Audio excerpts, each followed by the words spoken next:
Ano po, ito po yung order nyo na apat na damat. Oo.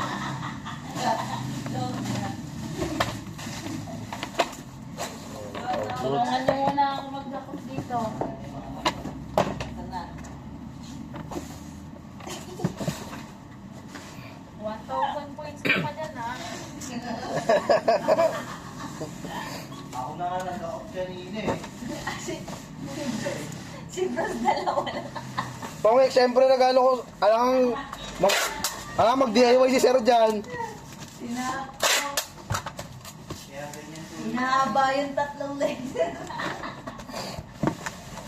Paano ba naman eh, pabago-bago? Letter eh. Pabago-bago yung kay Sir. Ano ba? Saan ito lalagay? Pa-headless mo, di ba? Mamaya, nabubuluhan ako. Wala na. Sabi mo eh. Bukas putol na ang kiligili ko talaga. Sobrang sakit na ng kiligili ko. Ah, dahil laki niyan, masakit? Masakit niya. Ah, gagi, dahil laki niyan. Sa iniinda, di ba? Yari ka, patingin nga. Makakang putok. Sa bahay na. Dapat din yan. Ba't pipigsa ka? Masakit yan, napatay Eh, baka ka. kapabukot mo yan, hindi kaya? Hindi. Ay mo na sa bagong taon yan. Bibilog eh. Oo. Sana yan. Sana nangyayari talaga sa mga babae. Ang boy karamihan talaga sa mga eh. Si Master nga, tayo mo. Taon pa putol niyan. Oo. Lagyan mo super lolo sa loob. Para tanggal agad. Dati napanood ko yung full video ng batang naputokan ng awa. May naglaro pala nila yung ano. Yung parang kaputok-kasawa. Kapalabas mo mo eh. Delikado talaga. Lagyan mo, goodbye Philippines. Lagyan mo, goodbye. Goodbye po to. Yung isang bata, patay. Di ba dalawa sila? Yung isa sugatan na, isa talaga sa bugbog ang katawan, di ba? Na nagtanggal yung braso, tapos yung hita dito, putok na, tapos yung putok. Lagyan mo nga. Beat ka pa eh. Goodbye po to.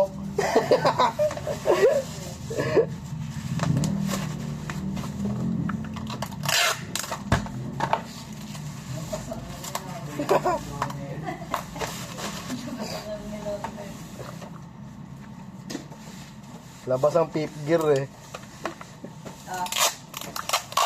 Ay, dyan muna ba? Lesson learn yung mga ganung bagay. Lesson learn kung kailan pa. Oo, wala na. Wala nang ano. Wala nang lesson learned yun. Lesson learn sa ibang tao ba? Lesson death na yun. Oo. Matigas ang ulo lang, kaya pinatay na agad ng mas maaga. Oo, baka mas Baka hindi ka na magulang. mas madami pa yung mamatay. Dahil ako rin. Kaya kung lang namatay, mga ganun, hindi naman yung nakakapikon lang. O ba naman eh. Di kita mo yung goodbye Philippines eh. Di goodbye ka rin. Na.